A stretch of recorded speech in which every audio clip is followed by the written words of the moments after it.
le 12 février 2012. Il est 13h à Bukavu, dans l'est du Congo. Un jet privé, un Gulfstream, l'un des appareils les plus sophistiqués du monde, s'écrase à l'atterrissage. Il sort de piste. À bord, le ministre des Finances, le gouverneur du Sud Kivu, l'ambassadeur itinérant du président, et lui, l'homme sans titre officiel qui contrôlait en réalité l'économie entière d'un pays plus grand que l'Europe occidentale. Il meurt sur le coup. Aujourd'hui, 13 ans plus tard, il n'existe aucun rapport d'enquête publié. Aucun. Ni congolais, ni international. Les pilotes étaient américains. La FAA n'a rien sorti. L'ICAO non plus. Voilà ce que les documents, les archives judiciaires de 3 pays et les aveux d'un milliardaire sous sanction américaine révèlent vraiment, Augustin Katumba Mwanke, un homme qui n'avait aucun titre officiel, qui ne donnait aucune interview, dont le nom n'apparaissait dans aucun organigramme gouvernemental. Et pourtant, chaque contrat minier majeur du Congo passait par lui. Chaque décision stratégique de Joseph Kabila était filtrée par lui. Les plus grandes multinationales minières de la planète Glencore, les holdings de Dan Gertler, les entreprises chinoises du contrat Sicomins avaient toutes négocié avec lui ou à travers lui. Un journaliste d'Africa Practice l'a dit sans détour le lendemain de sa mort. Every major player in the mining sector has negotiated with him or through him. Chaque acteur majeur du secteur minier avait traité avec cet homme. Sa fortune personnelle était estimée à 5 milliards de dollars, dans un pays dont le budget annuel total était de 7 milliards. Il meurt à 48 ans dans un avion dont on ne sait toujours pas vraiment ce qui s'est passé. Et dans les 2 mois qui suivent sa mort, l'un des survivants du crash devient Premier ministre. Avant d'aller plus loin, une règle. Tout ce que tu vas entendre dans cette vidéo vient de sources vérifiables. Documents judiciaires américains, rapports de l'ONU, enquêtes pénales néerlandaises, articles d'investigation signés et le propre livre posthume de Katumba Mwanke. Ce que tu ne vas pas entendre. Des théories complotistes présentées comme des faits. Là où les documents parlent, on cite les documents. Là où ils se taisent, on dit qu'ils se taisent. Et ce silence-là, tu vas voir, est parfois plus éloquent que n'importe quelle révélation. L'homme qui venait de nulle part, Pweto, 1963. Pweto. Une ville au bout du monde, à l'extrémité sud-est du Katanga, sur les rives du lac Mweru, là où le Congo touche la Zambie. C'est là que naît Augustin Katumba Mwanke, fils d'une famille modeste. Pas de connexion héritée, pas de réseau familial dans les hautes sphères. Rien. Ce qui va tout changer pour lui, c'est un exil. Un exil en Afrique du Sud qu'il décrira lui-même dans son livre comme une vraie galère. Il y travaille dans le secteur bancaire, il apprend comment fonctionne l'argent réel, l'argent invisible, l'argent offshore. Et c'est là, à Johannesburg, que le destin le rattrape. Sa femme étudie la médecine. L'un de ses codisciples s'appelle Bizima Karaha. Ce nom-là, note-le. Bizima Karaha est l'un des proches de Laurent Désiré Kabila, le Mzé, l'homme qui est en train de renverser Mobutu depuis la jungle avec ses Kadogo, ses enfants soldats. Via Karaha, Katumba entre dans le cercle. On est en 1997, Mobutu s'effondre, le Congo change de main, et Katumba, ce banquier de Johannesburg que personne ne connaît, se retrouve conseiller au ministère des Finances du nouveau régime. Joseph Kabila, pas encore président, encore général, est encerclé dans la forêt de Pweto par les troupes rwandaises. Il est pris en étau. Situation désespérée. Qui lui envoie un hélicoptère pour l'exfiltrer et le mettre en sécurité en Zambie? Katumba Mwanke, le gouverneur du Katanga. Depuis, le destin des 2 personnes était lié. C'est ainsi que ça s'est passé. Pas dans un bureau, pas dans une négociation politique, dans une forêt, sous les balles, une dette de vie. Et ce type de dette-là, en politique africaine, ne s'efface jamais. Quand Laurent Désiré Kabila est assassiné en janvier 2000, un sujet d'une autre vidéo entière, et d'un mystère qui n'est, lui non plus, toujours pas résolu, Joseph Kabila prend le pouvoir à 29 ans. Il est jeune, il est inexpérimenté, il a besoin d'un tuteur. Ce tuteur, c'est Katumba. Officiellement, Katumba devient ministre délégué à la présidence, chargé du portefeuille de l'État. Un titre bureaucratique qui dit tout et ne dit rien. Officieusement, il construit quelque chose d'autre. Quelque chose que le journaliste de Jeune Afrique va décrire ainsi en 2009.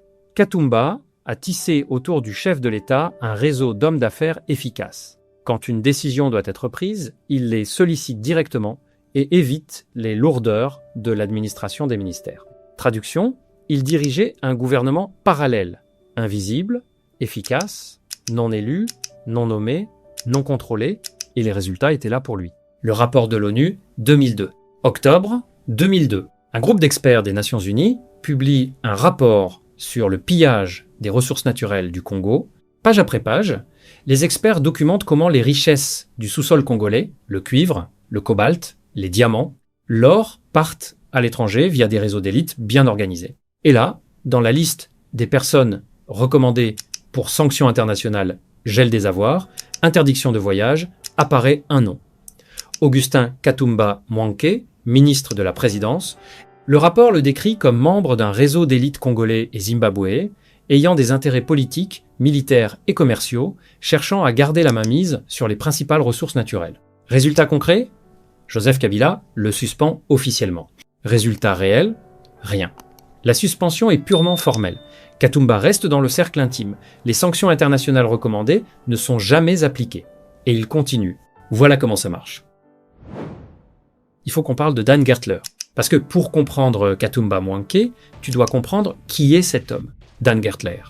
Israélien, 47 ans aujourd'hui, diamantaire, devenu l'un des hommes les plus puissants que le Congo ait jamais vu.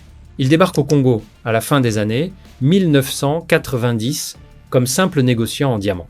Et en 20 ans, il construit un empire. Cuivre, cobalt, or, pétrole. Comment ?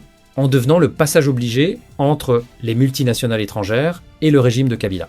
Et le passage obligé entre Gertler et Kabila, c'était Katumba. Ce qu'on a appris dans un arbitrage israélien révélé en 2024, Gertler qui parle pour la première fois en ses propres mots, c'est édifiant. Il admet avoir effectué de larges paiements à Katumba. Il admet avoir détenu des participations minières dans l'or, le fer, le cuivre en son nom, dans des entités juridiques séparées, pour que Katumba ne figure sur aucun registre, pour que rien ne soit visible. Dans les mémoires posthumes de Katumba lui-même, Ma vérité, publié après sa mort, il écrit sur Gertler « Dans les 12 jours que j'ai passés à l'hôpital, Dan ne m'a pas quitté. Il a tout laissé. Ses affaires, sa famille, sa vie. Il était à mon chevet, jour et nuit. Une amitié à plusieurs centaines de millions de dollars. En décembre 2017, les États-Unis sanctionnent Gertler pour corruption massive en RDC. Le département américain de la justice l'identifie comme ayant causé environ 20 millions de dollars en paiements corrompus à divers officiels congolais. Katumba y est désigné sans être nommé directement. Il a la mort pour excuse comme DRC official 2. Et en mars 2026, il y a à peine quelques semaines, des procureurs néerlandais ont obtenu un règlement. Gertler paie 30 millions de dollars pour clore une enquête pénale qui établissait précisément que sa société Fleurette avait versé des pots de vin à Katumba entre 2010 et 2011 pour obtenir des droits miniers, en cuivre et cobalt. Bon, donc on a un conseiller présidentiel qui, selon la justice américaine, selon la justice néerlandaise et selon les aveux du principal intéressé, recevait des paiements massifs en échange d'un accès aux ressources d'un pays qui est parmi les plus pauvres du monde.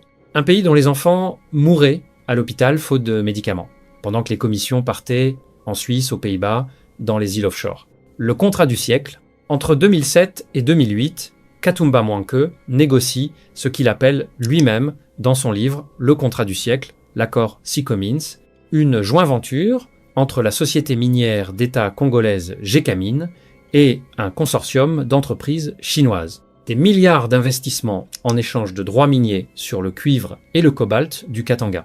L'accord est massif, controversé. Les termes réels, notamment les commissions perçues en coulisses, n'ont jamais été entièrement rendus publics. Katumba était au cœur de tout. Il savait tout. Il détenait les preuves de tout. Et c'est exactement là que le timing devient troublant. Les élections de 2011, novembre-décembre 2011, élections présidentielles et législatives en RDC, Kabila est réélu dans des conditions que les observateurs internationaux qualifient de ni libres ni transparentes. L'opposition parle de fraude massive, la communauté internationale s'alarme. Katumba, réélu lui aussi comme député du Katanga, était l'architecte de toute la stratégie politique de Kabila. Il savait ce qui s'était passé Il détenait les fils de la machine 2 mois après ses élections. Le 12 février 2012, l'avion tombe. Le crash, ce qu'on sait. Ce qu'on ne sait pas. Les faits. Dimanche 12 février 2012, 13h, heure de Bukavu, un Gulfstream 200 jet privé biréacteur tente d'atterrir à l'aéroport de Kavumu, aux abords de Bukavu, dans le sud Kivu. L'avion se pose au milieu de la piste, selon la présidence congolaise, et termine sa course dans un ravin après la piste. D'autres sources parlent d'une rivière, la Kalunga. Un rapport de terrain indique que l'appareil avait effectué une descente finale inhabituellement abrupte. À bord, 10 passagers, 2 pilotes américains, morts, Katumba Mwanke, le pilote, le copilote, 2 agriculteurs dans la plantation touchée, un 6e, Oscar Dimashko Gema, ex-directeur général de l'OGEDEP, l'Office de gestion de la dette publique, décède de ses blessures 2 semaines plus tard. Survivant blessé, Matata Ponyo, le ministre des Finances, avec des blessures graves. Le gouverneur Sichambo, avec des fractures aux 2 jambes. L'ambassadeur Gonda, le ministre provincial des Transports du Sud Kivu, Laban Kialanga-Lilwa, est le premier officiel à parler sur place. Il dit « Nous ne connaissons pas la cause du crash et attendons les investigations ». Il précise « Apparemment, il n'y avait pas de mauvais temps à Bukavu ». Version officielle adoptée rapidement, erreur de pilotage, les pilotes américains volés pour la première fois dans la région, fin de l'histoire officielle. Ce que les documents ne disant pas. Maintenant les questions. Première question, où est le rapport d'enquête ? 13 ans après le crash, aucun rapport public, ni de la RDC, ni de l'ICAO, l'Organisation internationale de l'aviation civile, ni de la FAA américaine, ni du NTSB. Les pilotes étaient américains. Dans n'importe quel accident aérien impliquant des pilotes américains à l'étranger, les États-Unis ont la capacité d'enquêter. Ici, silence total. Compare ça à n'importe quel autre accident aérien comparable dans le monde, des rapports sortent, des causes sont établies, des responsabilités sont définies. Ici, rien. Deuxième question. À qui appartenait vraiment cet avion ? L'immatriculation N2SA désigne l'opérateur comme Katanga Express. Mais selon les premières informations circulant à Bukavu le jour même, Katumba Mwanke aurait été le propriétaire de l'appareil. Et selon des sources non vérifiées mais qui circulent dans la diaspora congolaise depuis 2012, l'avion aurait été offert à Katumba par Dan Gertler lui-même. On ne peut pas confirmer ça, mais on peut noter que Gertler, de son propre aveu, détenait des participations en tout genre au nom de Katumba. Le schéma, un actif de grande valeur nominalement séparé des 2 hommes, est exactement cohérent avec ce qu'on sait de leur relation financière. Troisième question. Qui a bénéficié de sa disparition ? 2 mois après le crash, avril 2012, Matata Ponyo, survivant du même avion, qui se trouvait à bord au moment du crash, est nommé Premier ministre de la RDC. Coïncidence ? Peut être, probablement même. Mais voilà ce que ça signifie structurellement. La seule personne qui détenait l'ensemble du réseau de Katumba, qui connaissait ses interlocuteurs, ses codes, ses dossiers, disparaît. Et celui qui reste, celui qui a survécu, monte au sommet de l'État. Par ailleurs, après la mort de Katumba, la sœur jumelle de Joseph Kabila, Jainette Kabila, devient l'une des conseillères les plus influentes de son frère. Le vide de pouvoir est comblé par la famille. Et Gertler, son réseau continue, sans interruption, sans rupture. Les deals se poursuivent jusqu'aux sanctions américaines de 2017. Quatrième question, qu'est-ce que les survivants savent ? Matata Ponyo n'a jamais donné d'interview publique détaillée sur les circonstances exactes du crash. Jamais. Antoine Gonda, l'ambassadeur itinérant, aucune déclaration publique substantielle retrouvée. Marcellin Sichambo, le gouverneur, même silence. 3 survivants d'un crash qui a tué l'homme le plus influent et le plus discret du Congo. 13 ans de silence. Le livre fantôme, et puis il y a ma vérité. Le livre posthume de Katumba Mwanke, découvert dans les tiroirs de son bureau, dans sa résidence de Pweto, après sa mort, un manuscrit non terminé. Ce manuscrit est récupéré par le gouvernorat du Katanga, dirigé à l'époque par Moïse Katumbi, l'un des hommes cités dans le livre, et confié à un professeur français qui le parachève, édite et publie en France. Le livre sort en juillet 2013, 221 pages. Il parle de Gertler, de Katumbi, de Kamere, des 2 Kabila, mais voilà la question que personne ne pose publiquement, est-ce que le texte original a été modifié ? Un manuscrit non terminé, entre les mains d'hommes politiquement intéressés à ce qu'on ne lise pas certaines choses, édité par un tiers inconnu, publié à l'initiative du gouvernement régional. L'histoire de Katumba Mwanke, c'est aussi l'histoire des milliards arrachés au sous-sol d'un pays parmi les plus riches de la planète, qui se retrouve dans les bilans de sociétés offshore à Amsterdam, Tel Aviv ou Genève, pendant que les hôpitaux de Bukavu manquent de tout. L'histoire de Katumba Mwanke, c'est enfin le miroir d'un système que personne n'a intérêt à démanteler. Ni les dirigeants qui en bénéficient, ni les multinationales qui en ont besoin, ni les gouvernements occidentaux qui ferment les yeux jusqu'au moment où ils ne peuvent plus, et même là, 30 millions de dollars suffisent à tout refermer.